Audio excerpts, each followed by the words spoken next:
अल्हम्दुलिल्लाह नहमदुहु व नस्तईनुहु व नस्तगफिरुहु व नु'मिनु बिही व नतवक्कलु अलैहि व नऊज़ु बिल्लाहि मिन शुरूरि अनफुसिना व मिन सय्यिआति अअमालिना मन यहदिहिल्लाहु फला मुज़िल्ल लहु व मन युज़लिल्हु फला हादिय लहु व नशहदु अल्ला इलाहा इल्लल्लाह व नशहदु अन्न मुहम्मदन अब्दुहु व रसूलुहु अम्मा बाद फ़अऊज़ु बिल्लाहि मिनश शैतानिर रजीम बिस्मिल्लाहिर रहमानिर रहीम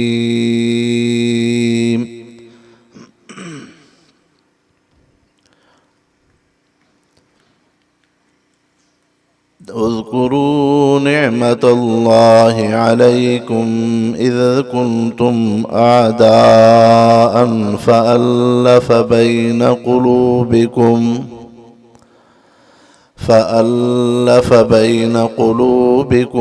फ़अस्बहतुम बिनिअमतिही इख़वाना वकुंतुम अला शफा हुफ़रतिम मिनन नार फ़अन्क़ज़कुम मिन्हा कज़ालिक युबय्यिनुल्लाहु लकुम आयातिहि लअल्लकुम तहतदून।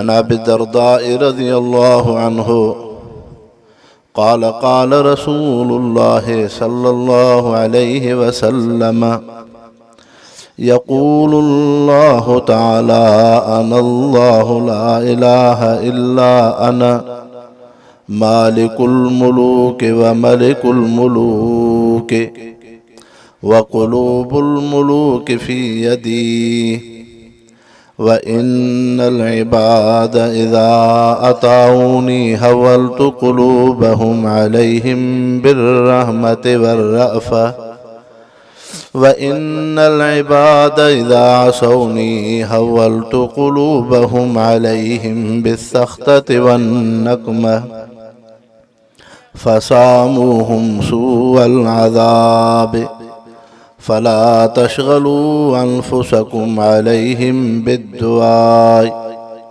वलाकिन अशग़लू अन्फुसकुम इलय्य बित्तज़र्रुइ वज़्ज़िक्रि कई अक्फ़ियकुम। सब साथी दिल जे मोहब्बत सां दुरूद शरीफ पढ़ो। अल्लाहुम्मा सल्लि अला सय्यिदिना मुहम्मदिन नबिय्यिल उम्मिय्य व आलिहि व बारिक व सल्लिम अदद कुल्लि मालूम लक दाइमन अबदा। बिरादरम हाजन महर साहब, अजो निकाह ऐं ख़ुशीअ जे मौक़े ते सीरतुन नबी सल्लल्लाहु अलैहि वसल्लम जे जलसे खे मुनाक़िद कयो आहे ऐं उन निकाह जे मौक़े ते क़ुरान पाक जी तिलावत ऐं हुज़ूर अनवर सल्लल्लाहु अलैहि वसल्लम जे अहादीस मुबारक जो विर्द ऐं दुरूद शरीफ़ कसरत सां पढ़णो ऐं महबूब मुस्तफ़ा जे सीरत खे बयान करणो, इहा हिन ॻोठ ऐं इन मीज़बान जे लाइ वॾे में वॾी सआदत आहे। आम तरह सां असांजा मुस्लमान निकाह ऐं ख़ुशीअ में शरई हुदूद खां टपी वेंदा आहिनि।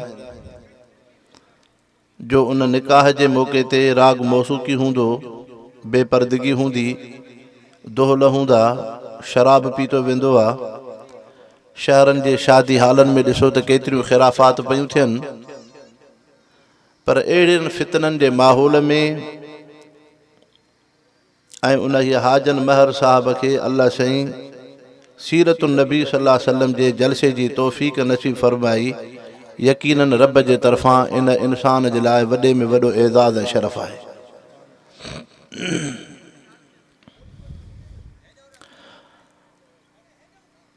तव्हां असां मुस्लमान आहियूं, मुस्लमान खे सभ खां वधीक पैगम्बर करीम सल्लल्लाहु अलैहि वसल्लम जे सुन्नत ऐं सीरत ते हलणो आहे। अक्सर करे असांजो मुस्लमान जॾहिं उन जी ज़िंदगी महबूब मुस्तफ़ा जे सुन्नत ऐं सीरत खां ॿाहिरि हूंदी आहे त पोइ उन जी ज़िंदगी परेशानीअ जे आलम में गुज़रंदी आहे। घर में भातिन में उल्फत मुहबत न हूंदी, घरवारी ऐं मुड़ुस जी पाण में अणबण थींदी, औलाद बद अख़लाक नाफ़रमान थी पवंदी, को इंसान चयो कोन वठंदो, ॿाहिरि दुनिया में इज़त इंसान खे कोन मिलंदी, दुनिया जा इंसान ईज़ा तकलीफ़ूं ॾींदा, बजाए अमुन ऐं सलामती जे बेचैनी ऐं हिकिड़ो बेक़रारीअ जी ज़िंदगी हूंदी। इहा सॼी ज़िंदगी ईअं छो थी गुज़रे मुस्लमान जी, जो मुस्लमान पैगम्बर करीम सल्लल्लाहु अलैहि वसल्लम जे सुन्नत ऐं सीरत ते कामिल मुकमल न आहे।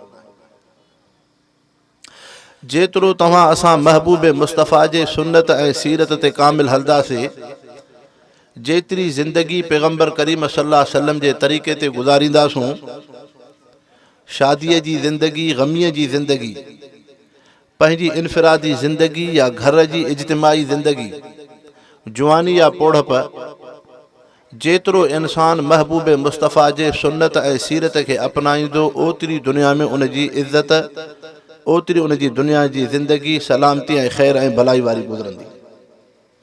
जेतिरो मुस्लमान पैगम्बर करीम सल्लल्लाहु अलैहि वसल्लम जे सुन्नत सीरत खां परे वेंदो, ओतिरो उहो इंसान परेशान थींदो। हाणे वरी अक्सर बेशतर माण्हुनि जी मिज़ाज तबियत अहिड़ी थी वई आहे त सुन्नत उहा पसंदि हूंदी आहे जेका तबियत जे मुआफ़िक़ हुजे। हालांकि ईअं न आहे, भले हिकिड़ी क़ौम आहे, हिकिड़ी बिरादरी आहे, दुनिया जो मुआशिरो आहे, पर हिकिड़े तरफ़ खां महबूब मुस्तफ़ा जी सुन्नत ऐं सीरत आहे, महबूब मुस्तफ़ा जो तरीक़ो आहे त क़ौम बिरादरी दुनिया जे इंसाननि खे नाहे ॾिसणो, पैगम्बर करीम सल्लल्लाहु अलैहि वसल्लम जे सुन्नत ऐं सीरत खे अहमियत ॾियणी। उन जी तव्हांजी ख़िदमत में थोरी अहमियत थो सम्झायां। हज़रत साईं हाफ़िज़ महमूद असद साहब हालिजवी रहमतुल्लाह अलैह, उन्हनि खे पने आकिल जे हिकिड़े शेख साहब दावत कई। हज़रत साईं वॾनि सां जो तालुक़ हो। पोइ साईं जन फरमायो त पोइ सुज़ुकी मोकिलिजो, गाॾी मोकिलिजो त ईंदासूं। उन शेख साहब जा छोकिरा नौजवान आया, स्कूल में पढ़ंदा हुआ, कॉलेज में मथो उगाड़ो हो। हज़रत साईं जन फरमायो त पुटु तव्हां उन हाफ़िज़ दीन मोहम्मद साहब अवां उन जे तरफ़ां तव्हां आयल हो? चयो जी साईं। त साईं जन फरमायो त न, हाफ़िज़ साहब त पाण सुन्नत सुवारी सां आहे, मुतशर्रि आहे, नबी सल्लल्लाहु अलैहि वसल्लम जे सुन्नत सीरत ते कामिल आहे, तव्हां उन जे तरफ़ां हुजो हा त तव्हांजे चहिरे ते महबूब मुस्तफ़ा जी सुन्नत हुजे हा। त ख़ैर हज़रत साईं जन फरमायो त पुटु तव्हां निमाज़ पढ़ंदा हो? चइसि इहा सुस्ती थिए थी, असां सां निमाज़ पाबंदी सां नथा पढ़ो। फरमायो पुटु हाणे तव्हां अॼु मूं सां ॿिनि शयुनि जो वाइदो कयो, हिकु त निमाज़ पाबंदी सां पढ़ंदासूं, अलाह जो फ़र्ज़ु आहे, माफ़ त कोन्हे, ऐं ॿियो पंहिंजे चहिरे ते महबूब मुस्तफ़ा जी सुन्नत ऐं सीरत खे अपनाईंदासूं। त हुननि खणी ख़ामोशी कई। त हज़रत साईं जन फरमायो त पुट बराबरि तव्हां असांजा मुरीद हो, पर अहिड़ी मुरीदी असांखे फ़ाइदो कोन ॾींदी जंहिं मुरीद में महबूब मुस्तफ़ा जी सुन्नत ऐं सीरत न हुजे। मुर्शिद जो कमु इहो आहे त उन मुरीद खे दुनिया जी ग़िलाज़त गंदगी खां कढी करे रब सां जोड़े ऐं महबूब मुस्तफ़ा जी सुन्नत ऐं सीरत ते अपनाए। त पुट तव्हां जेकॾहिं असांजा रस्मी नाले वारा मुरीद थियो ऐं तव्हां में नबी सल्लल्लाहु अलैहि वसल्लम जी सुन्नत सीरत हुजे त इहा मुरीदी कहिड़े कम जी? फरमायो पुट हिते असां दुनिया में तव्हांजे तालुकात ते ख़ुशि थियूं त असांजा मुरीद आहिनि, वियासीं त इज़त ॾिनऊं, खाधो पीतो खारायूं, नज़रानो ॾिनऊं, ऐं तव्हांजी ज़िंदगी नबी सल्लल्लाहु अलैहि वसल्लम जे सुन्नत ऐं सीरत ते न थी पई। ऐं क़यामत जे ॾींहुं जॾहिं हुज़ूर अनवर सल्लल्लाहु अलैहि वसल्लम जी ख़िदमत में हौज़ कौसर ते अचिबो त पोइ जॾहिं महबूब मुस्तफ़ा जी सुन्नत सीरत न हूंदी त पैगम्बर करीम सल्लल्लाहु अलैहि वसल्लम पंहिंजो चेहरो अनवर फेरींदा, पंहिंजो चेहरो मुबारक फेरींदा। त पुट हाणे हज़रत साईं जन फरमायो, साईं हाफ़िज़ महमूद असद साहिबु, पुट हेॾो असां तव्हांखे ख़ुशि कयोसीं ऐं नबी पाक सल्लल्लाहु अलैहि वसल्लम जी सुन्नत ऐं सीरत हली वई त क़यामत जे ॾींहुं महबूब मुस्तफ़ा हौज़े कौसर ते पंहिंजो चेहरो अनवर फेरनि, पुट पोइ त असांजी दुनिया जी ज़िंदगी सॼी बेकार थी वई। पोइ हज़रत साईं जन फरमायो त पुट हाणे मुरीदनि खे नाराज़ करे था सघूं, पंहिंजी औलाद खे नाराज़ करे था सघूं, पंहिंजी बिरादरी खे नाराज़ करे था सघूं, महबूब मुस्तफ़ा जी नाराज़गी बर्दाश्त न आहे, महबूब मुस्तफ़ा जी नाराज़गी बर्दाश्त कोन्हे।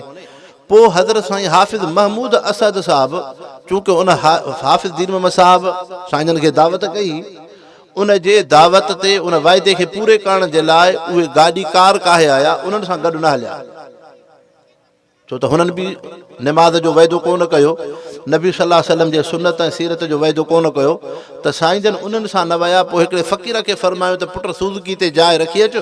पोइ आम सुज़ुकी ते पने आकिल उन फ़क़ीर हाफ़िज़ दीन मोहम्मद साहिब जी दावत ते विया। इहो आहे महबूब मुस्तफ़ा जे सुन्नत ऐं सीरत जी अहमियत। त अर्ज़ु करण जो मक़सदु हीअ आहे, इहा ज़िंदगी तव्हां असांजी दिलि में तॾहिं ईंदी नबीअ जी सुन्नत ऐं सीरत जॾहिं पैगम्बर करीम सल्लल्लाहु अलैहि वसल्लम सां मुहबत थी पए, मुहबत थी पए। अल्लाह साईं क़ुरान शरीफ़ में फरमायो, इन कुंतुम तुहिब्बूनल्लाह फत्तबिऊनी युहिब्बुकुमुल्लाह, जेकॾहिं तव्हां अल्लाह सां मुहबत रखणु चाहियो था त महबूब मुस्तफ़ा जे सुन्नत जी इत्तिबा ऐं पैरवी कयो, महबूब मुस्तफ़ा जे सुन्नत जी इत्तिबा ऐं पैरवी जे करे रब अव्हां सां मुहबत रखंदो। छो पैगम्बर करीम सल्लल्लाहु अलैहि वसल्लम जे सुन्नत जी इत्तिबा ऐं पैरवी कजे? छो त महबूब मुस्तफ़ा जी ज़िंदगी अहिड़ी आहे, लक़द कान लकुम फ़ी रसूलिल्लाहि उसवतुन हसन, ज़िंदगी गुज़ारण में सुहिणे तरीक़ो नमूनो महबूब मुस्तफ़ा जी ज़िंदगी आहे। पैगम्बर करीम सल्लल्लाहु अलैहि वसल्लम जी ज़िंदगी कहिड़ी आहे? नुबुवत खां हिकु नुबुवत खां पहिरियां जी ज़िंदगी बि नुबुवत खां बाद जी ज़िंदगी, चाहे नुबुवत खां बाद जी ज़िंदगी जी इत्तिबा पैरवी वाजिब आहे, फ़र्ज़ आहे, पर पहिरीं ज़िंदगी जेका नुबुवत खां पहिरियां आहे, नबी पाक सल्लल्लाहु अलैहि वसल्लम अञा अल्लाह जा रसूल ऐं पैगम्बर कोन्हनि, तोणी शबाब जवानी आहे, उन जवानी में बि महबूब मुस्तफ़ा जी ज़िंदगी उहा पाक दामिनी ऐं इंसान ज़ात जे हिदायत ऐं रहनुमाई वारी आहे जो दुनिया में उनजो मिसाल कोन्हे। पाण सल्लल्लाहु अलैहि वसल्लम 35 सालनि जी उमिरि खे आहिनि, अरब जे अंदरि बैतुल्लाह जे भिक सां जेको हजरे असवद जो पत्थर रखियलु आहे, इन बैतुल्लाह जे ठाहिण ऐं तामीर जो हिकिड़ो मौक़ो आयो। हुज़ूर सल्लल्लाहु अलैहि वसल्लम जन बि उन में उन बैतुल्लाह जे तामीर में पंहिंजे कुल्हनि मुबारकनि ते ख़िदमत पिया करनि, बैतुल्लाह शरीफ़ जा पत्थर पिया खणनि। पोइ नबी पाक सल्लल्लाहु अलैहि वसल्लम जन सुबुह जो ईंदा हुआ, सवेरे असुर जो अचनि इबादत करनि। त हाणे हजर असवद जेको पत्थर आहे, इहो इन जॻह ते रखण जे लाइ अरब जा जेके इंसान हुआ, मुशरिक जहिड़ा तहिड़ा गुनाहगार हुआ, पर अल्लाह जे घर बैतुल्लाह शरीफ़ सां मुहबत हुई। तंहिंजे करे ज़मज़म खे पीआरणो सादत सम्झंदा। तव्हां असां इंसान आहियूं, हिकिड़ो माण्हू गुनाहगार हूंदो आहे, एॾो नेक साल जो दीनदार न हूंदो आहे, पर उन में जेकर को महिमान अची थियो त उन महिमान जी ख़िदमत कबी आहे, ओताक ते उनखे पाणी पीआरबो, चांहि पीआरबी, मानी खाराइबी। इहे इंसान जे अंदरि ख़ूबियूं हूंदियूं आहिनि। त अरब जा जेके इंसान हुआ, चाहे उन्हनि में तौहीद जी ज़िंदगी कोन हुई त शिरक, पर बैतुल्लाह शरीफ़ जी जेके इंसान ज़ियारत जे लाइ ईंदा हुआ, उन्हनि जो अदब एहतराम, उन जी ख़िदमत खे सादत सम्झंदा। हाणे उन हजर असवद जे पत्थर ते उन्हनि पाण में ज़िद थी पई। हर सरदार चए पियो त मां सरदार आहियां, मां इहो पत्थर इतां खणी करे इन जॻह ते रखां, मूंखे सादत मिले। ॿियो चए त मूंखे, टियों चए त मूंखे। एतिरे में अची पाण में एतिरी सख़्ती थी पई जो उन्हनि आङुरियुनि जूं पोरा वढे करे पोइ थाल जे अंदरि, उन में जीअं पाटोड़ो हूंदो आहे, थाल हूंदो आहे, एतिरो बर्तन ठाह हुजे, उन में रतु हणी करे उहा रतु पंहिंजे हथनि खे हणी छॾियो। जहालत हुई, बेदीनी हुई। जहालत इन अंदाज़ सां हुई जो हुज़ूर सल्लल्लाहु अलैहि वसल्लम हिकिड़े शख़्स खे ॾिठो, उन जे नक में उठ वांगुरु नाकेली आहे, उठ वांगुरु हले थो, चइनि पेरनि ते हले थो, ॿ पेर बि रखे थो, हथनि ते हले थो, डूंडो थी करे ॿियो इंसान उन जे नक जे मुहार खां वठी घुमाए थो बैतुल्लाह जो तवाफ़ थो कराए। नबी सल्लल्लाहु अलैहि वसल्लम उन खां पुछो त ही छा आहे? चइसे मां बास बासी आहे, जेकॾहिं मुंहिंजो कमु पूरो थियो त मां बैतुल्लाह जो तवाफ़ ईअं कंदुमि जीअं उठ हलंदो आहे। फरमाए तूं त इंसान आहे, तूं अशरफुल मखलूकात आहे, अल्लाह साईं तोखे वॾी इज़त ॾिनी आहे, तंहिंजे करे हुज़ूर सल्लल्लाहु अलैहि वसल्लम उन जे नक मां रसी कढी फरमायो रब साईं तोखे पेरनि जी नेमत ॾिनी आहे, तूं पंहिंजे पेरनि सां बैतुल्लाह जो तवाफ़ करे अर्श वारे रब खे राज़ी कर। नबीअ जो अहसान इहो आहे। हिकिड़े भेरे हिकिड़े इंसान खे ॾिठो त जेको बैतुल्लाह शरीफ़ ते ज़मीन सां ॻुई घिसींदो अचे थो, बांबड़ा पाईंदो, ईअं रेड़ियूं खाईंदो खाईंदो ॻुई घिसींदो अचे थो। पाण सल्लल्लाहु अलैहि वसल्लम ॾिठो हिन इंसान खे सही हथ पेर आहिनि, हिन जूं ॼंगूं सही सालिम आहिनि, हिन में को ऐब त कोन्हे। नबी सल्लल्लाहु अलैहि वसल्लम उन खां पुछण लॻा त तूं ईअं छो थो हले? चइसे मां बास बासी आहे। माण्हू हिकिड़े जहालत जी बेदीनी जूं बासियूं बासींदा आहिनि। मां बास बासी आहे, जेकॾहिं मुंहिंजो कमु पूरो थियो त मां बैतुल्लाह ॾे कीअं वेंदो? फरमायूं न, तूं इंसान आहे, तूं अशरफुल मखलूकात आहे, तूं जेका बास बासी आहे बैतुल्लाह जे तवाफ़ जी भल तूं तवाफ़ कर, पर तूं पेरनि सां पंधु करे पंहिंजे बैतुल्लाह खे तवाफ़ करे अल्लाह उन ई अर्श वारे रब खे राज़ी कर। तंहिंजे करे त नबी सल्लल्लाहु अलैहि वसल्लम फरमायो कुल्लु अमरिन मिनल जाहिलियत तहत क़दमय मौज़ून, जहालत जूं रुसूमात मां मुहम्मद पेरनि जे हेठां ख़तमु करे छॾियो। उहे इंसान जेके इंसाननि खे सजदो कंदा हुआ, जेके बुतनि खे सजदो कंदा हुआ, जेके इंसान खे हाजत रवा सम्झंदा हुआ, मुहम्मद करीम सल्लल्लाहु अलैहि वसल्लम जो अहसान कहिड़ो थियो? 1,24,000 साहबा इकराम जी जेका जमात तयार थी मुस्लमाननि जी, उहे इंसान न मखलूक खे सजदो नथा करनि। हाणे सजदो बंदगी हिकिड़े रब जी आहे, सजदो ऐं बंदगी हिकिड़े रब जी आहे। छो त हिन इंसान जे मथां इनाम ऐं एहसान जेतिरा रब जा आहिनि एतिरा कंहिंजा बि कोन्हे। चइनि शयुनि जे करे कंहिंसां मुहबत रखबी आहे, या उन जे हुस्न ऐं जमाल खे ॾिसी मुहबत रखबी आहे, या उन जे कमाल खूबियुनि खे ॾिसी मुहबत रखबी आहे, या उन जे अहसान ऐं भलाइनि खे ॾिसी उन सां मुहबत रखबी आहे, या उन जे कुर्ब ऐं वेझड़ाइप खे ॾिसी मुहबत रखबी आहे। इहे चारि शयूं रब जी ज़ात में कामिल ऐं मुकमल आहे। रब हुस्न ऐं जमाल में बि कामिल मुकमल आहे। रब जी ज़ात अखलाकनि ऐं खूबियुनि में बि कमालात में बि रब कामिल मुकमल आहे। रब जा एहसान ऐं इनाम मखलूक जे मथां तमामु घणा आहिनि। रब जो बाने सां कुर्ब ऐं वेझड़ाइप बि तमामु घणी आहे। तंहिंजे करे मुहबत जे लाइक़ु रब जी ज़ात आहे। तव्हां असांजा मुर्शिद हज़रत महबूब सुभानी पीरान पीर अब्दुल कादिर जीलानी रहमतुल्लाह अलैह फरमाइनि था त मां रब खां सवाइ जॾहिं मखलूक ते नज़र कयमि त मूंखे मखलूक में 3 ऐब ॾिसण में आया। 3 ऐब ॾिसण में हुया। रब जी ज़ात उहा ई जेका 3 ऐबनि खां पाक हुई। तौहीद कहिड़ी शइ खे चइबो आहे? तौहीद कहिड़ी शइ आहे? तव्हां असांखे तौहीद जेका मुर्शिदनि हज़रत महबूब सुभानी रहमतुल्लाह अलैह सम्झाई, उन्हनि अल्लाह जे नेकनि सालिहनि बाननि जो तालुक़ ज़िंदगी इहा हुई त इंसान हर वक़्तु हर घड़ी पंहिंजो तालुक़ रब सां रखे। फरमायो मखलूक ते नज़र कयमि त या उन में जुदाईगी हुई। हिकिड़ो ॾिसो घरवारी मुड़ुस जो रिश्तो आहे। हिकिड़ो इंसान आहे शौक़ सां हिकिड़ी औरत ते आशिक़ थी पवंदो आहे, चवंदो आहे न त मूंखे इहा औरत मिले। ख़ैर हुनजो रिश्तो थियो, इहो इल्मु ग़ैब जो त रब खे आहे। अचानक उन ते मौत अची वियो। हाणे मुड़ुसु ज़िंदा आहे, माई हली वई घर, उहा जेका आहे औरत फौत थी वई। हाणे जॾहिं उहा क़ब्र में पहुती, तव्हां असां कॾहिं ईअं ॾिठो अथसि त पुट सां या घरवारी सां या माउ सां या अबे सां वेझे में वेझो रिश्तो औलाद जो आहे, घरवारी मुड़ुस जो आहे। हुन लिबासुल लकुम व अंतुम लिबासुल लहुन, हिक ॿिए जी पोशाक आहिनि। कॾहिं बि ईअं थियो आहे जो घरवारी सां गॾु मुड़ुस बि वञे? न। मालूम थियो त जुदाईगी थी न, मालूम थियो त जुदाईगी आहे। त दुनिया जी जॾहिं मखलूक जे उन तालुकात ते नज़र कयमि त उन में जुदाईगी आहे मखलूक में। हज़रत महबूब सुभानी पीरान पीर अब्दुल कादिर जीलानी फरमाइनि था ॿियो मां मखलूक ते नज़र कयमि त उन में फनाइयत आहे, उहा शइ ख़तम थी वञे, ॻरी थी वञे। तव्हां असां कपिड़ो पायूं था शौक़ जो, इंसान शादीअ ते ईद ते ख़ुशीअ सां हिकिड़ो कपिड़ो वठी ईंदो आहे, लेकिन वरी उहो कपिड़ो पाइबो आहे हलंदे हलंदे अहिड़ो बोसीदो पुराणो थी वेंदो जो कपिड़ो पाइण जे क़ाबिल कोन थींदो आहे।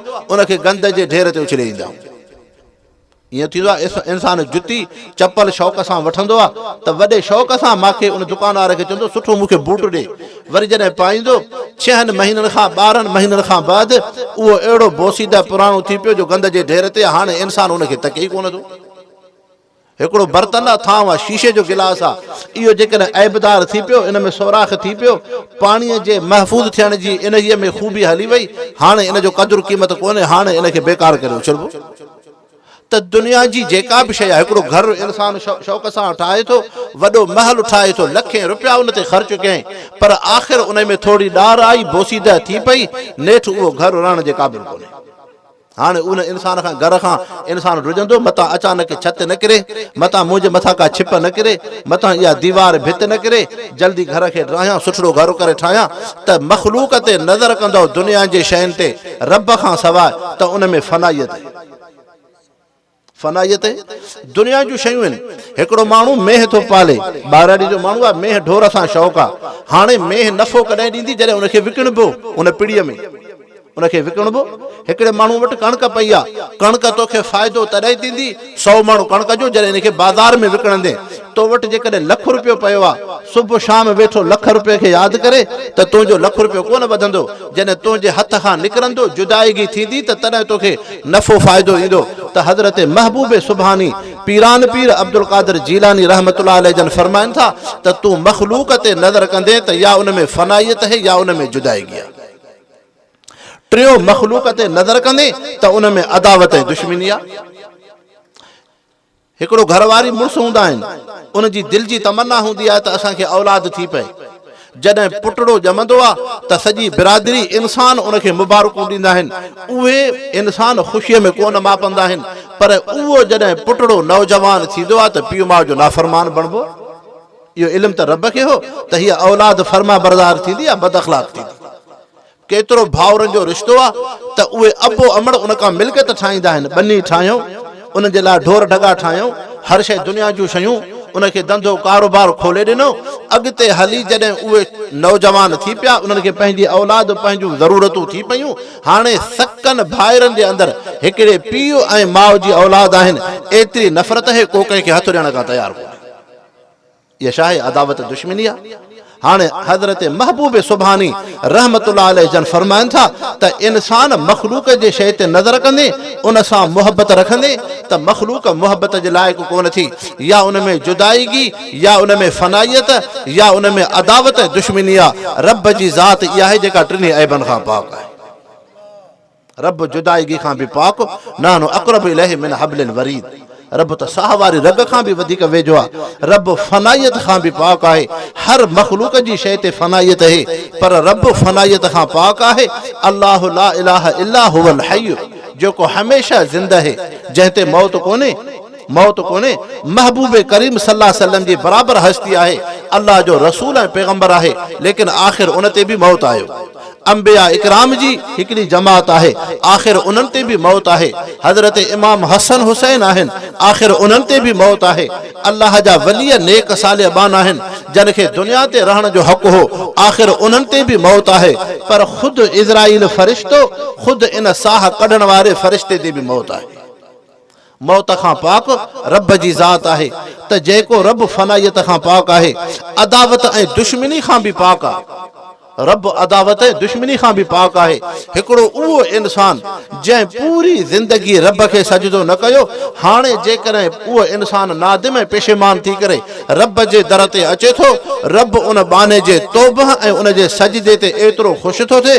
तव्हां असां इंसान दुनिया जी नेमत ते एतिरो ख़ुशि कोन थींदा आहियूं जेतिरो रब बाने जे सॾ ऐं बाने जे सजदे ऐं तौबह ते ख़ुशि। हज़रत मूसा अलैहिस्सलाम आहिनि, अल्लाह जा रसूल ऐं पैगंबर। ॾुकर थी पियो। हाणे उन ॾुकर में ढोर बि उञ मरनि, ज़मीनूं बि गैराबाद, इंसाननि खे पाणी पीअण खां कोन्हे। हाणे उहो अल्लाह जो रसूल पैगंबर मोमिननि मुस्लमाननि खे गॾु करे चए हिकिड़े मैदान में गॾु थियो त सलातुल इस्तिक़ा पढ़ो, पाणीअ जे उन घुर वारी उहा दुआ पढ़ूं, नमाज़ पढ़ूं। हाणे जॾहिं उन मैदान ते गॾु थिया त अल्लाह जो रसूल ऐं पैगंबर हज़रत मूसा अलैहिस्सलाम जॾहिं दुआ थो घुरे, मथो जुड़ त ठही आयो, पर मींहुं न पियो वसे। मूसा अलैहिस्सलाम ताजुब में आया त रब हीअ छा हिकमत है? त अल्लाह जे नबी दुआ घुरी आहे, जुड़ त ठही आयो आहे, लेकिन बारिश न पई पए। रब जे तरफ़ां आवाज़ आयो त ऐं मूसा नबी, तूं जंहिं मैदान में गॾु थियो आहे, जिथे तूं इंसाननि खे गॾु कयो आहे त इन हीअ रहमत मींहुं हिकिड़ी रहमत आहे। रहमत गुनाहगार इंसान ते न पवंदी जंहिं मूंखे सजदो कोन कयो आहे। तुंहिंजी जमात में हिकिड़ो उहो शख़्स आहे जेको 70 साल जो थी वियो आहे पर उन पूरी ज़िंदगी मां रब खे कॾहिं सजदो न कयो, मां रब खे कॾहिं सजदो कोन कयो अथई। तंहिंजे करे रहमत मींहुं रुकियो पियो आहे। हाणे उहो इंसान जॾहिं निकिरंदो हिन कचहरी इज्तिमा खां उथंदो त पोइ अलाह जो मींहुं पवंदो। हाणे अलाह जे रसूल हज़रत मूसा अलैहिस्सलाम ऐलान कयो त हिन इज्तिमा में हिन मजलिस कचहरीअ में हिकिड़ो इंसान उहो आहे जंहिं पूरी ज़िंदगी रब खे हिकिड़ो मिंट हिकिड़ो सेकंड बि सजदो कोन कयो आहे, तंहिंजे करे मींहुं रुकियो पियो आहे।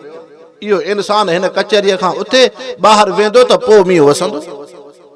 हाणे उहो इंसान जेको गुनाहगार हो उनखे दिलि में नदामत थी पई त जेकॾहिं हेॾे इज्तिमा मां जेकॾहिं मां उथंदुमि त सभु माण्हू मूं ते टोक ऐं ठठोर कंदा। इहो इंसान आहे गुनाहगार, इहो इंसान ऐबदार आहे त जंहिंजे करे मींहुं कोन पियो वसे। उन पंहिंजे मथां चादर ॾेई अखियुनि मां लुड़क हारियईं, चई रब बराबरि गुनाहगार हुउमि लेकिन पहिरियां रब 70 साल तूं मुंहिंजे ऐब ऐं गुनाह खे ढकियो आहे। अॼु मुंहिंजे गुनाह खे ढके, अॼु खां बाद जेका मुंहिंजी ज़िंदगी आहे तुंहिंजे इबादत सजदे ऐं तौहीद वारी ज़िंदगी थींदी। उन बाने सिर्फ़ एतिरा लफ़्ज़ चया त मथां झुड़ त बीठो हो, बारिश मींहुं शुरू थी, बारिश मींहुं शुरू थी वियो। हज़रत मूसा अलैहिस्सलाम रब खे अर्ज़ु कयो त रब मुजरिम त ज़ाहिर कोन थियो, उहो मुजरिम त ज़ाहिर कोन थियो। ही अजीब हिकमत है, उहो इंसान बि ज़ाहिर कोन थियो लेकिन मींहुं बि शुरू थियो आहे। रब जे तरफ़ां आवाज़ आयो त हा मूसा नबी, हाणे जंहिंजे करे पहिरियां मां मींहं खे रोकियो हुउमि हाणे उन जे करे मींहं खे वसायो आहे। रब जी ज़ात अहिड़ी आहे जेको कुर्ब ऐं वेझड़ाइप नहनु अक़रब इलैहि मिन हब्लिल वरीद, रब साह जे रग खां बि वधीक वेझो आहे। इन जे करे तव्हां असां हूं मुस्लमान महबूब मुस्तफ़ा जी उम्मत में हो, पैगंबर करीम सल्लल्लाहु अलैहि वसल्लम तव्हां असांखे दुनिया जा किताब कोन ॾिना आहिनि। माण्हू वेठो दुनिया जो किताब पढ़े, कंहिंजी तारीख़ पढ़े, कंहिंजे दोहिड़नि जा किताब पढ़े, उन सां तुंहिंजी मुंहिंजी दिलि जी पाकाई सफ़ाई कोन थींदी। तोखे जेकॾहिं महबूब मुस्तफ़ा जी ज़िंदगी सम्झणी आहे, सीरत मुबारक सम्झणी आहे त तूं क़ुर शरीफ़ सां तालुक़ रख। हाणे क़ुर पाक उहो किताब आहे जंहिंजो पहिरियों सबक़ बिस्मिल्लाहिर रहमान रहीम आहे। बिस्मिल्लाहिर रहमान रहीम हर मर्द भी पढ़े तो बिस्मिल्लाहिर रहमान रहीम, हर औरत भी पढ़े थी बिस्मिल्लाहिर रहमान रहीम, हर नंढो वॾो चए तो बिस्मिल्लाहिर रहमान रहीम। इहो बिस्मिल्लाहिर रहमान रहीम आहे त नंढड़े में नंढड़ी आयत, लेकिन इन आयत में अल्लाह साईं पंहिंजे चइनी शयुनि खे बयानु कयो। रब जो हुस्न ऐं जमाल इन बिस्मिल्लाहिर रहमान रहीम जी आयत में बयानु थियल आहे। रब जो अखलाक ऐं खूबियूं ऐं कमाल उहे इन बिस्मिल्लाहिर रहमान रहीम जे नंढड़ी आयत में बयानु थियल आहिनि। रब जा एहसान ऐं इनाम इहे इन नंढड़ी आयत में बयानु थियल आहिनि। रब जो कुर्ब ऐं वेझड़ाइप बाने सां मखलूक सां अल्लाह से इन आयत में बयानु कयो। पहिरियां मखलूक जी ज़िंदगी कहिड़ी आहे? पहिरियां हिन जगह ते तंबू कोन हो, हाणे ही तंबू लॻो आहे, हिकिड़ो शादी हाल, हिते जलसे गाह ठहियल आहे, वरी शाम जो सुभाणे अचबो, हीअ का शइ कोन हूंदी। इंसान जी ज़िंदगी भी इहा है, लम यकुन शय्यम मज़कूरा। तव्हां असां इंसान कंहिंजी 30 40 50 साल उम्र, 100 साल पहिरियां को भी कोन हो। तव्हां असां 100 साल पहिरियां को भी कोन हो। कहिड़ा इंसान हुआ? उहो इल्म रब खे आहे। वरी तव्हां असां दुनिया जी ज़िंदगीअ ते आयासूं, वरी 100 साल खां बाद तव्हां असां कोन हूंदासीं, वरी उहे ॿिया इंसान हूंदा, उन्हनि जा अमल उन्हनि जी ज़िंदगी कहिड़ी हूंदी उहो रब पियो ॼाणे। त पहिरियां मखलूक जी ज़िंदगी इहा आहे त मखलूक खे वजूद कोन्हे। जेका शइ उन मखलूक खे वजूद बख़्शे, जेका उनखे शक्ल शबाहत बख़्शे, उन हस्तीअ खे अल्लाह चइबो आहे। उन हस्तीअ खे अल्लाह चइबो आहे। ही इंसान पहिरियां कुझु बि न हो। हिन इंसान खे अल्लाह साईं उन्हनि नेमतुनि सां नवाज़ियो, हिन खे वजूद बख़्शई। तंहिंजे करे जेका हस्ती हिन आसमान ज़मीन खे शक्ल ॾिनई, जंहिं पाणीअ खे वजूद बख़्शियो, जंहिं सिज चंड खे वजूद बख़्शियो, जंहिं जानवरनि पखियुनि परिंदनि खे वजूद बख़्शियो, उन हस्तीअ खे अल्लाह चइबो आहे। लिल्लाहि मा फ़िस समावाति व मा फ़िल अर्ज़। आसमान ऐं ज़मीननि में हर शइ उहा अल्लाह जी आहे। ॿियो अर रहमान अर रहीम, इन नंढड़ी आयत में अर रहमान अर रहीम जो बयानु आहे। अर रहमान में अल्लाह साईं उन मखलूक दुनिया जूं नेमतूं बयानु कयूं आहिनि, नेमतूं बयानु कयूं आहिनि। तव्हां असां जेकॾहिं साहु खणूं था साह खणण जी नेमत अल्लाह से रहमान में बयान कई आहे। तव्हां असांखे वजूद थियो, अल्लाह से ज़रूरतूं जेकॾहिं तव्हां असांखे ॾिनियूं आहिनि, इहे रहमान जे लफ़्ज़ जो इन इहो रहमान जो लफ़्ज़ मां तोखे तुंहिंजे मुंहिंजे मथां इहे नेमतूं आहिनि। इंसान जॾहिं अमर जे पेट में हो, तूं मां रब खां अखि कोन घुरियसे, तूं मां रब खां ज़ुबान ऐं चप कोन घुरियासीं, तूं मां रब खां उज़वा ऐं हथ पेर कोन घुरियासीं। बग़ैर घुर जे जेका हस्ती तुंहिंजे ज़रूरतुनि खे पूरो पई करे, तोखे हसीन ऐं जमील पई बणाए, उन हस्तीअ खे रहमान चइबो आहे। उन हस्तीअ खे रहमान चइबो आहे। हाणे जॾहिं दुनिया में इंसान जे मथां नेमतूं आयूं अल्लाह जूं, अल्लाह हिन जे मथां नेमतूं बे इंतिहा कयूं। केॾियूं नेमतूं कयई जो हिन मखलूक खे वजूद पोइ ॾिनई, अञा उन मखलूक खे वजूद कोन्हे, उन खां पहिरियां उन जे ज़रूरतुनि खे पैदा पियो करे। इन हस्तीअ खे रहमान चइबो आहे। तूं मां इंसान हूं, अञा हज़रत आदम अलैहिस्सलाम जो ढांचो कोन ठहियो आहे, अञा हज़रत आदम अलैहिस्सलाम जो ख़मीर ऐं मिटीअ मां वजूद कोन आयो आहे। पहिरियां अल्लाह से बदिउ समावात वल अर्ज़, आसमान ऐं ज़मीननि खे पैदा पियो करे। पहिरियां अल्लाह से पाणी हवा बाहि उन जे ज़रूरतुनि खे पैदा पियो करे। पहिरियां रब साईं फल फ्रूट बाग़ात ऐं अनाज खे उगाए पियो। त जेका हस्ती मखलूक जूं जेके ज़रूरतूं हुयूं इंसान जूं, उन्हनि जे ज़रूरतुनि खे उन जे वजूद खां पहिरियां जेको तख़लीक़ जेको उन्हनि खे वजूद बख़्शे, उन हस्तीअ खे रहमान चइबो आहे। उन हस्तीअ खे रहमान चइबो आहे। झिरकी आहे न, नंढड़ो पखी आहे झिरकी। इहो नंढड़ो पखी झिरकी, इहो त आखेरे में रहंदो आहे, जेको पंहिंजे चोंब सां पंहिंजे पेरनि सां उन कखनि खे गॾु करे आखेरो ठाहींदो आहे। हिन जो आखेरो एॾो मज़बूत हूंदो आहे, जेकॾहिं हवा अचे, जेकॾहिं मींहुं ऐं झुड़ अचे, केॾी बि बारिश पए, लेकिन उन झिरकीअ जो आखेरो उन वण जे अंदरि महफ़ूज़ हूंदो आहे। उन जो वण जे अंदरि घरड़ो महफ़ूज़ हूंदो आहे। इहो अल्लाह से उन में कमाल रखियो आहे। पर इन झिरकीअ जेतिरो नंढड़ो हिकिड़ो पखी आहे, जंहिं पखीअ खे आक्सीलूब पखी चइबो आहे, जेको पखी वण जे ॾार में रहंदो आहे। थुलो वण जो ॾार ॾिसी उनखे टुकींदो चोंब सां टुके टुके उन जे अंदरि उहो पंहिंजो घरड़ो ठाहींदो आहे। उन हीअ सोराख जे अंदरि पंहिंजो घर ठाहींदो आहे। वरी घर ॿिनि तबक़नि जो ठाहींदो आहे। जीअं तव्हां असां इंसान आहियूं, हिकिड़ो इजनेर ईंदो, उन बंगले जो नक्शो ठाहींदो, उन जॻह जो नक्शो ठाहींदो। शहरनि में वेंदो, फ्लैट सिस्टम हूंदा आहिनि, हेठि ऐं मथे तबक़ा घरनि जा हूंदा आहिनि। इंसान जेकॾहिं दुनिया जे शयुनि खे मटीरियल लोह खे गॾु करे ठाहे पियो, तुंहिंजे मुंहिंजे अंदरि कहिड़ो कमाल आहे। कमाल त उन अहकमुल हाकिमीन रब जो आहे, जंहिं पखीअ खे इहो हुनुर ॾिनो जो बग़ैर दुनिया जे असबाबनि ऐं औज़ारनि जे उन जे चुंब में इहो कमाल रखियईं जो उन थुल्हे ॾार जे अंदरि पंहिंजो उन जे चुंब सां सोराख कढी उन में ॿिनि तबक़नि जो घर पियो ठाहे। हाणे हेठे घर में उन जो रिज़्क़ खाधो खुराक हूंदो आहे, मथे घर में उन जी ज़िंदगी ऐं रहाइश हूंदी आहे। मथे घर में उन जी ज़िंदगी ऐं रहाइश हूंदी आहे। पोइ उहो पखी जॾहिं उन खे आना थींदा आहिनि, उहो पखी आना लाहींदो आहे। पोइ जॾहिं आनो आख़िरी उन जो निकिरंदो त उन जे मथां मौत अची वेंदो आहे। हाणे हिन जे मथां मौत अची वियो, इन जे बचनि जी केरु परवरिश कंदो? हिन जे बचनि जी नांग खां हिफ़ाज़त केरु कंदो? कंहिं पखीअ खां हिफ़ाज़त केरु कंदो? इन बचनि जो रिज़्क़ खाधो खुराक काॾों अचे? इंसान उन अल्लाह रहमान जूं खूबियूं ॾिस। अञा उन पखीअ खे आना कोन आया आहिनि, अञा उन्हनि आननि मथां बचा कोन फुटंदा। इन्हनि आननि जो बचनि जो जेको रिज़्क़ ऐं क़ूत ऐं खुराक हो, पहिरियां रब सां ई उन्हनि जे माउ खां इंतज़ाम कराईंदो आहे।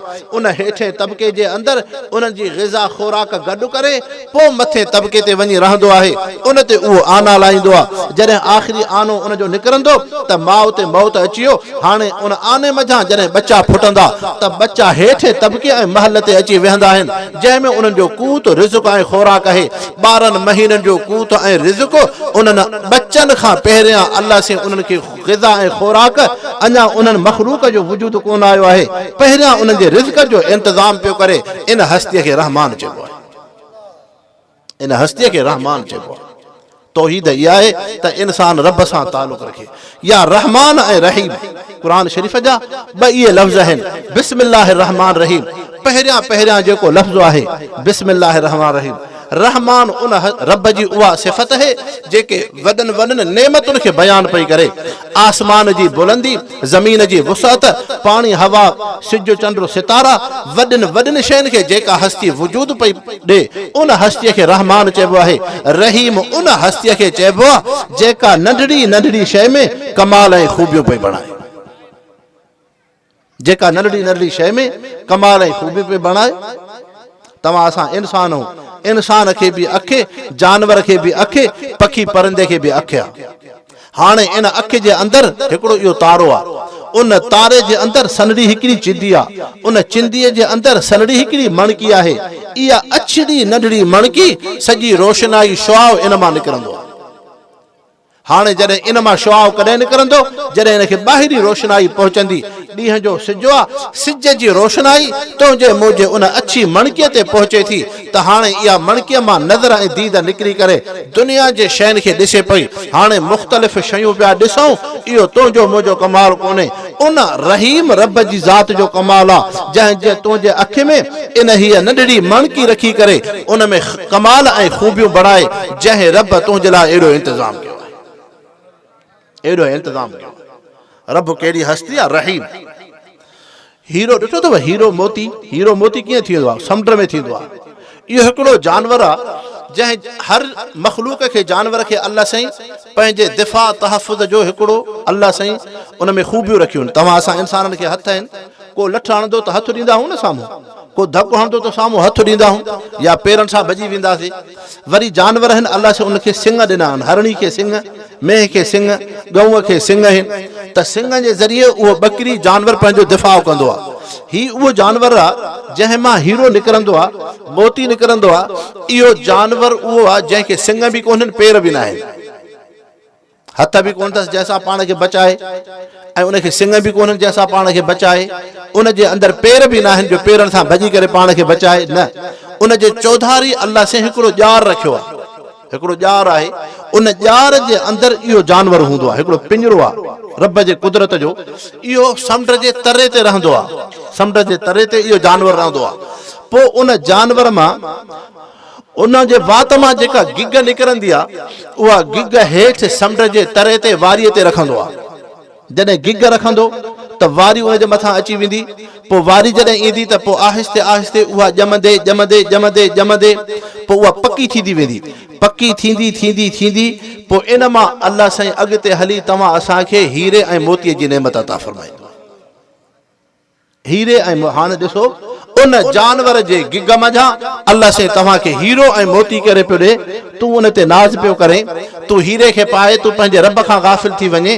त हाणे बिस्मिल्लाह रहमान रहीम इन नंढड़ी आयत जे अंदरि अल्लाह साईं पंहिंजे उन ख़ूबियुनि ऐं कमाल खे बयानु कयो आहे त जंहिं नंढड़े उन हीअ जानवर जे अजीब तख़लीक़ जे अंदरि जंहिंखे अल्लाह साईं सिंग कोन ॾिना, जंहिंखे अल्लाह साईं पेर कोन ॾिना, जंहिंखे रब साईं हथ कोन ॾिना, बंद हिकिड़े ॼार जे अंदरि रखी करे उनखे समुंड जे अंदरि हिकिड़े उन हीअ समुंड जे तरे ते विहारे करे उन मां अल्लाह साईं उन जे गिग मझां तोखे हीरो पियो अता करे। इन हस्तीअ खे रहीम चइबो आहे, इन हस्तीअ खे रहीम चइबो आहे। त दुनिया जा इंसानो, दुनिया जे ज़िंदगीअ जो मक़सदु इहो आहे त इंसान पंहिंजे रब सां तालुक़ रखे। हाणे हुज़ूर अनवर सल्लल्लाहु अलैहि वसल्लम जी सीरत मुबारक इहा आहे त तूं पंहिंजे रब सां तालुक़ रख। पैगंबर करीम सल्लल्लाहु अलैहि वसल्लम उन जबल सफ़ा ते आया, उहे मके जा इंसान जेके हुज़ूर अनवर सल्लल्लाहु अलैहि वसल्लम जी तारीफ़ पिया करनि। हुज़ूर सल्लल्लाहु अलैहि वसल्लम छा फरमायो? ओबुदुल्लाह वला तुशरिकू बिही शैया, हिकिड़े अल्लाह जी इबादत कयो, इबादत ऐं बंदगीअ जे लाइक़ रब आहे, रब आहे।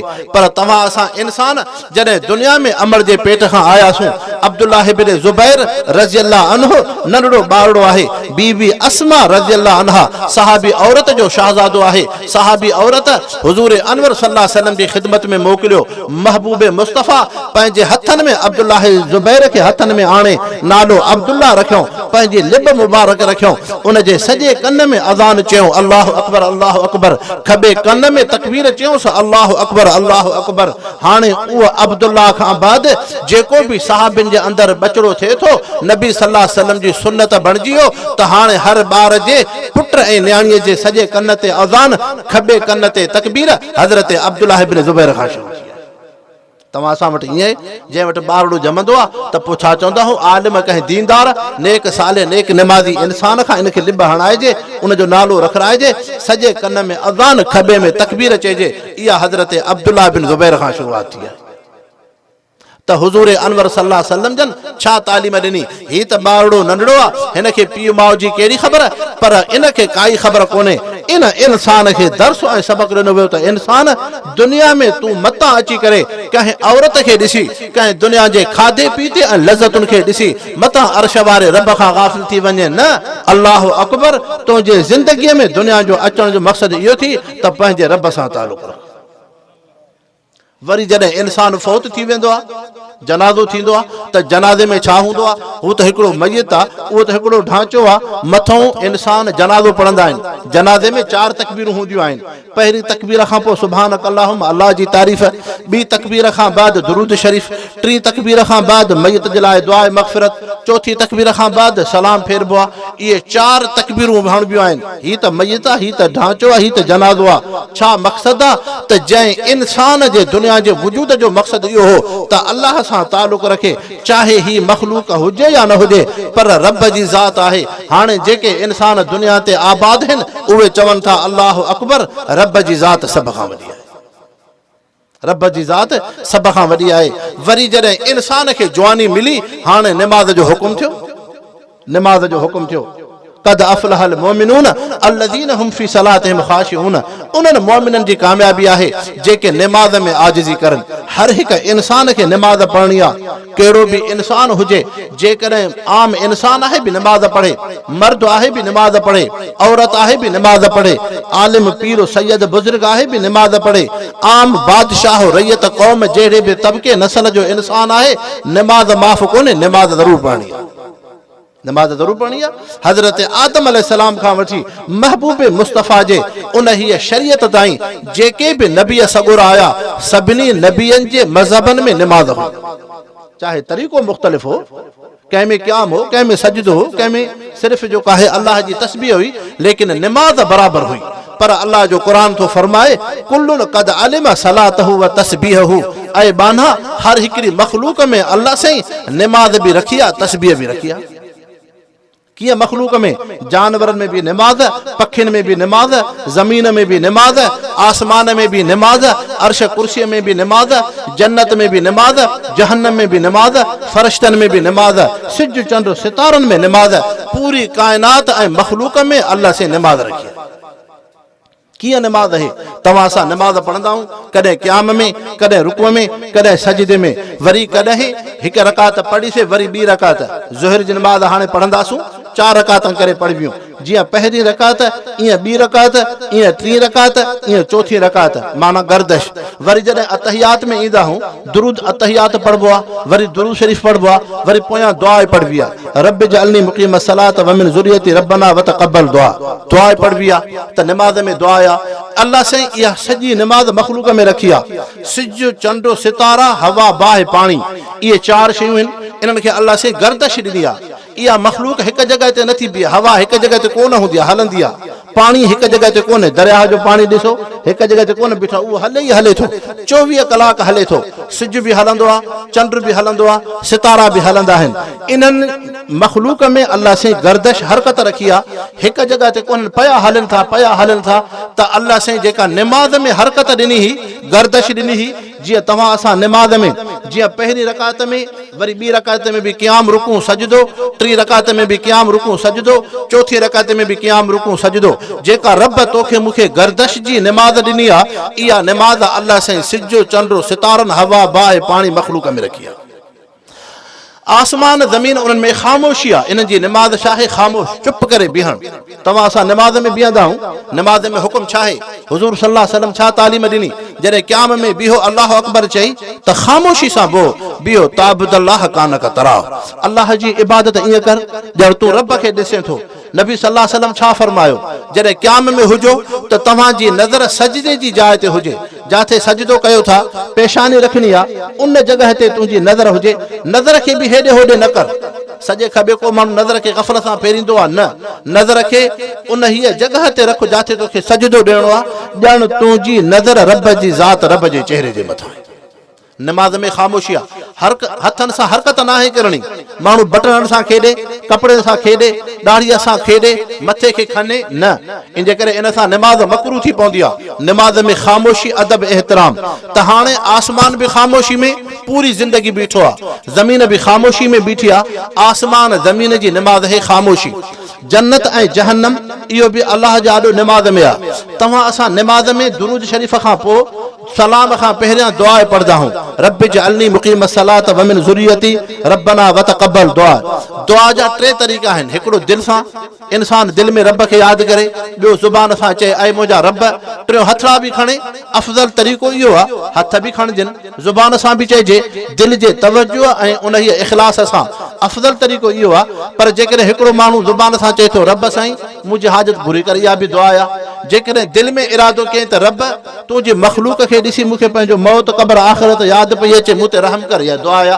त हाणे जॾहिं नमाज़ में तव्हां असां हूंदा आहियूं त सलाम खां पहिरियां दुआ पढ़ंदा आहियूं। जन्नत जहन्नम बि रब जो ॾाढो दुआ, हल में मज़ीद, हल में मज़ीद। हुज़ूर अनवर सल्लल्लाहु अलैहि वसल्लम फरमायो, जॾहिं क़यामत जे ॾींहुं हिसाब किताब थींदो, घणा इंसान जहन्नम में वेंदा, थोड़ा इंसान जन्नत में ईंदा, थोड़ा इंसान जन्नत में ईंदा। पोइ जॾहिं घणा इंसान जहन्नम में वेंदा त पोइ बि जहन्नम चवंदो हल में मज़ीद, हल में मज़ीद, अञा मुंहिंजे अंदर वुसअत है। हुज़ूर सल्लल्लाहु अलैहि वसल्लम फरमायो, अशम्स वल क़मर कुविरता फिन्नार, रब साईं सिज चंड खे बेनूर करे उन ही जहन्नम में रखंदो। सिज ऐं चंड रोशनाई ख़त्म थी जहन्नम में ईंदो। मालूम थियो जहन्नम एॾो वॾो वसी आहे, सिज चंड छो ईंदो, सुवाल थो थिए। उन जो कसूर त कोई कोन्हे, इनखे रब जहन्नम में छो रखंदो? इनखे इन जे करे रखंदो त जेके इंसान रब खे छॾे सिज चंड खे सजदो कंदा हुआ, उन खां हाजतूं घुरंदा हुआ, अल्लाह से उन मख़लूक खे जहन्नम में रखंदो त जंहिंखे तव्हां पूॼींदा हो उहो तव्हांजो महबूद बि अॼु जहन्नम जी बाहि में। जीअं उन्हनि खे हसरत थिए, हसरत थिए, जीअं जेके मके जा इंसान बुतनि खे पूॼींदा हुआ, अल्लाह साईं उन्हनि जे बुतनि खे जहन्नम में विझंदो। त हिननि इंसाननि खे, मुशरिकनि खे हसरत थिए त जन असां बुतनि खे पूॼींदा हुआसीं, अॼु असांजा बुत बि ख़ुदि उहे बि असांजा महबूद बि जहन्नम में आहिनि। ईअं ई तंहिंजे करे मख़लूक खे सजदो कोन कबो, सजदे जे लाइक़ रब जी ज़ात आहे। त जहन्नम बि दुआ थो घुरे, जन्नत बि दुआ थो घुरे, हल में मज़ीद। नबी सल्लल्लाहु अलैहि वसल्लम फरमायो, अल्लाह साईं जहन्नम जे वात ते पंहिंजो पेर रखंदो। जॾहिं सभु इंसान वेंदा जहन्नम में, पोइ बि जहन्नम में वुसअत कुशादगी हूंदी, रब साईं कुदरत जो पेर रखंदो, जहन्नम ख़ामोश थी वेंदो। वरी अल्लाह साईं जन्नत जे लाइ नवां हिकिड़ा इंसान मख़लूक हिकिड़ी पैदा कंदो, रब साईं उन्हनि खे जन्नत में मोकिलींदो। त जन्नत जहन्नम जी दुआ छा आहे, हल में मज़ीद। अहिड़े तरीक़े सां बाक़ी जेका मख़लूक है, उठ जानवर, पखी परिंदा, जेका नांग विछूं, इहा मख़लूक कंहिंजी इबादत नमाज़ में अल्लाह से सजदो ॾिनई, कंहिंखे रुकू ॾिनई, कंहिंखे अल्लाह से क़याम ॾिनो। तव्हां असां इंसाननि खे अल्लाह से अशरफुल मख़लूक़ात छो बणायो? छो रब तव्हां असां इंसाननि खे इज़त ॾिनी? वलक़द करमना बनी आदम, इंसान खे इज़त ॾिनमि, ॿिए कंहिं मख़लूक खे इज़त कोन्हे। छो? उन्हनि में निमाज़ मां कुझु हिसो हो।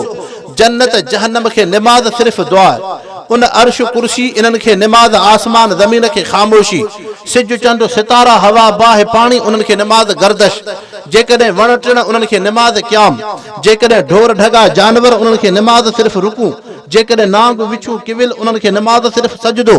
पर तो इंसान खे अल्लाह साईं पूरी मख़लूक जी निमाज़ ॾिनी आहे, तंहिंजे करे ही इंसान अशरफुल मख़लूक़ात। इन जे करे इंसानो महबूब मुस्तफ़ा फरमायो, कुर्रतु ऐनी फी सलात, मां मोहम्मद जे ज़िंदगीअ जो अखियुनि जो ठार निमाज़ आहे। निमाज़ वॾी नेमत आहे। रब सां इंसान तालुक़ रखे, हिन शादीअ जो, इन ख़ुशीअ जो। तंहिंजे करे नबी सल्लल्लाहु अलैहि वसल्लम छा तालीम ॾिनी त मुस्लमान काफ़िर में इहो फ़र्क़ु आहे, मुस्लमान खे नेमत मिलंदी आहे त उहो अल्लाह जो शुक्र कंदो आहे, रब सां तालुक़ रखंदो आहे, शुक्र कंदो। जेकॾहिं शादी थियसि चवंदो अल्हम्दुलिल्लाह, ईद जो ॾींहुं थियो लटो कपिड़ो पाए चवंदो निमाज़ पढ़ां। शादी थींदी आहे न, निकाह पढ़बो आहे, पोइ उन जे लाइ दुआ घुरबी आहे घोट जे लाइ, वरी उन घोट खे हुकुम छा आहे त बरक़ातां निमाज़ पढ़े। माना इन शादीअ जे ॾींहं ते बि तूं पंहिंजे रब सां तालुक़। ऐं इंसान काफ़िर, हुज़ूर सल्लल्लाहु अलैहि वसल्लम फरमायो, नेमत में ख़ुशीअ में उहो रब जी नाफ़रमानी कंदो आहे। हुनखे नेमत मिलंदी, पैसो पाई मिलंदो, गुनाह कंदो, शराब पींदो, ज़िना कंदो, नाफ़रमानी कंदो, अल्लाह जो शुक्र त कोन कंदो। रब जो शुक्र तो कोन कंदो? मोमिन जी ज़िंदगी इहा आहे जो उनखे नेमत मिले त उन ते शुक्र करे। अल्हम्दुलिल्लाह, अॼु ॾाढी ख़ुशी जी ॻाल्हि आहे। कुझु अवां जी ख़िदमत में सीरत नबी सल्लल्लाहु अलैहि वसल्लम जे मुतालिक़ बि अर्ज़ु रखणो हो, पर चूंकि घणो वक़्तु मां बि सम्झां थो त संगत खे घणो इंतज़ारु आहे निकाह जो, तंहिंजे करे निकाह जे मौक़े ते दीन जी ॻाल्हि करणु, अल्लाह रसूल जी ॻाल्हि करणु, शरीयत जी ॻाल्हि करणु, इहो सुन्नत तरीक़ो आहे। इहो सुन्नत तरीक़ो आहे। जीअं निकाह जे लाइ तव्हां इंतिखाब कंदा हो त आलिम दीन हुजे, उहो निकाह पढ़ाए, ईअं निकाह जे मौक़े ते दीन जी ॻाल्हि करणु, शरीयत जा मसइला बयानु करणु, अल्लाह रसूल जी ॻाल्हि करणु, इहा बि सुन्नत तरीक़ो आहे। बसि ही जेको घोट आहे अरसलान, इनखे उहा था मुबारक ॾियूं जेका मुबारक हुज़ूर अनवर सल्लल्लाहु अलैहि वसल्लम सहाबी अब्दुर्रहमान बिन औफ खे ॾिनी। अब्दुर्रहमान बिन औफ रज़ियल्लाहु अन्हु सहाबी हो, उनखे हुज़ूर सल्लल्लाहु अलैहि वसल्लम मुबारक इहा ॾिनी, बारकल्लाहु फीकुमा व जमाकुमा अला ख़ैर। अल्लाह से अव्हां जे निकाह में बरकत ॾे, रब अव्हां खे हमेशह सलामती में रखे। अॼु हिन घोट अरसलान साहब खे बि असां उहा था मुबारक ॾियूं जेका महबूब मुस्तफ़ा उन सहाबीअ खे मुबारक ॾिनी हुई, बारकल्लाहु फीकुमा व जमाकुमा अला ख़ैर। अल्लाह से इन निकाह में बरकत ॾे, रब साईं हिननि जे जोड़े खे सदाईं सलामती सां रखे। अल्लाह से तव्हां असांखे पैगंबर करीम सल्लल्लाहु अलैहि वसल्लम जी दीन ऐं शरीअत सां वाबिस्तगी अता फरमाए। वमा अलैना इल्लल बलागुल मुबीन।